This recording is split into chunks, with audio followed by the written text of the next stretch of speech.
सबसे बड़ा सवाल पूछता हूँ पूरे आरएसएस के जितने भी हैं, देशभक्त जितने भी हैं, भाजपा सपोर्टर जो भी हैं, मेरे सीधे से सवाल का जवाब दे कि सावरकर को 60 रुपया महीना पेंशन क्यों मिलता था? जिस समय कलेक्टर की सैलरी 40 रुपया हुआ करती थी, एक टीचर की सैलरी 12 रुपया हुआ करती थी, उस समय सावरकर ऐसा कौन सा काम क्या करता था कि उसको 60 रुपया महीना पेंशन मिलता था?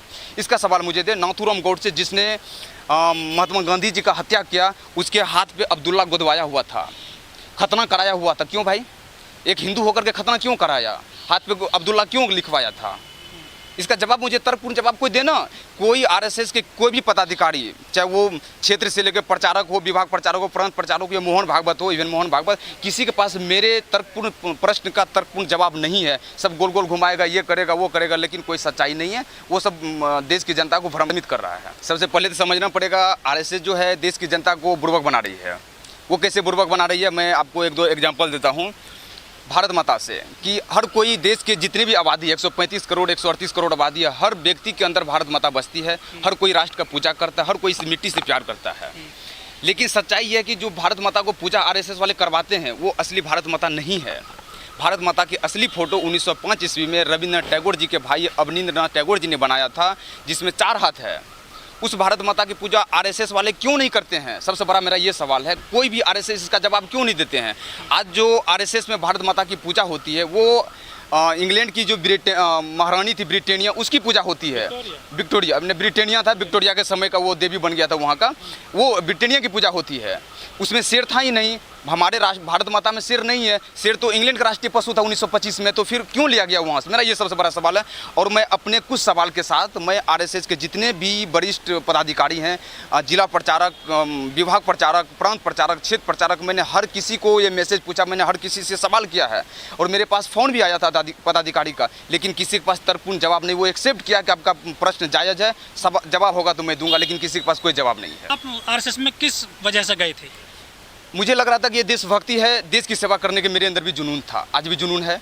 मुझे लगा ये आरएसएस अच्छी काम करती हैं, उसमें जाना चाहिए, देश की सेवा करना चाहिए। जब मैंने उसमें 2 साल, 2.5 साल, 3 साल जब मैंने उसे गुजारा, तो कुछ कुछ सच्चाई मुझे लगने लगा कि मुस्लिम से इतना लोग नफरत क्यों करते हैं।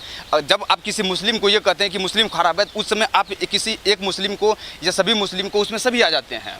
उसमें अब्दुल कलाम साहब भी आ जाते हैं, अशफाक उल्लाह खां भी आ जाते हैं, मौलाना अबुल कलाम आज़ाद भी आ जाते हैं। सभी मुस्लिम को उस समय आप विरोध कर रहे होते हैं। तो मुझे लगा, जब मैं प्राथमिक शिक्षा वर्ष में गया था, 7 दिन का होता है, पहली रात जो मेरी थी, पूरी रात इसी पे डिबेट चला कि यार हर मुस्लिम खराब नहीं होता है, 1-2 खराब हो सकता है, वो किसी भी धर्म, किसी भी जाति में हो सकती है। इसका मतलब आप पूरे आरएसएस को गाली देंगे, पूरे आरएसएस वाले पूरे हिंदू को गाली, मुस्लिम को गाली देंगे, ये तो गलत है ना। मैं हमेशा इसका विरोध किया हूँ, ये बहुत सारी है।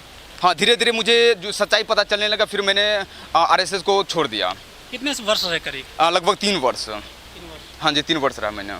3 वर्ष में आपने और क्या क्या देखा उसमें अंदर रह करके? उसमें मैंने जो देखा, एक सबसे बड़ी चीज़ है कि उसमें ये सिखाया जाता है कि आरएसएस के जब प्राथमिक शिक्षा वर्ग में आप जाएंगे, उसमें ये बताया जाता है कि जो आरएसएस के संस्थापक थे हेडगेवार साहब, उसके बारे में बताया जाता है कि वो देशभक्त थे। जब वो बचपन में स्कूल में गए थे पढ़ने के लिए, तो मिठाई बट रहा था अंग्रेज की महारानी की बर्थडे में, उस मिठाई को नाली में फेंक दिया गया। ये सब बनावटी है, सब बनावटी है, ऐसा कुछ भी नहीं है। और सावरकर के बारे में बताया जाता है, नाथूराम गौडसे को बताया जाता है कि नाथूराम गौडसे महात्मा गांधी की वध किया है। वध नहीं, हत्या था वो। लेकिन आरएसएस पूरी दुनिया में सबसे बड़ा संगठन है हिंदुओं का। हाँ, ये है, कहने का तो है, लेकिन इसके काम में जाइएगा, जब इसके अंदर में जाएगा तो नफरत फैलाने का काम करता है। हर जगह नफरत है। नफरत इसलिए है कि मैं बता देता हूँ, वो मुंह देख करके प्रशंसा करते हैं, पार्टी दे करके समर्थन करते हैं। अगर यही ऐसा ही था, कुछ दिन पहले जम्मू कश्मीर में लश्कर का आतंकवादी पकड़ाया गया था, जो अमरनाथ यात्रा में आतंकवादी हमला करने वाला था। लश्कर का कमांडर था वो, भाजपा का आईटी मीडिया सेल प्रमुख था वो। उसका विरोध किसी आरएसएस वाले, किसी भाजपा वाले ने क्यों नहीं किया? मेरा ये सबसे बड़ा सवाल है। उदयपुर का जो कन्हैयालाल का हत्या हुआ, किसने किया? वो किसने किया? भाजपा का कार्यकर्ता किया। एक भी आरएसएस वाले ये नहीं बोला कि भाजपा का कार्यकर्ता है, सब बोला कि मुस्लिम है, मुस्लिम है। भाई ऐसे क्यों? ये भी एक्सेप्ट करो ना, वो भाजपा का कार्यकर्ता था। जितना भी आतंकवादी हमला होता है, जितने भी देश में गलत काम होता है, सब भाजपा के लोग क्यों करते हैं? गोवा में बाढ़ पकड़ा गया, स्मृति ईरानी की बेटी बाढ़ चला रही है, किसके नाम पे? जो व्यक्ति मर गया उसके नाम पे लाइसेंस लेके बाढ़ चला रही है वो। उसमें गौ का मांस परोसा जा रहा है, शुगर का मांस परोसा जा रहा है। क्यों भाई? हिंदू धर्म में बिजनेस है, इसका मतलब थोड़ी ना आप किसी के नाम पे ले लीजिएगा, अपने आप को कहिएगा कि हिंदू का चौलापन कैसे दिखाइएगा, लेकिन जाके गाय का मांस बेचेगा पूरी दुनिया में।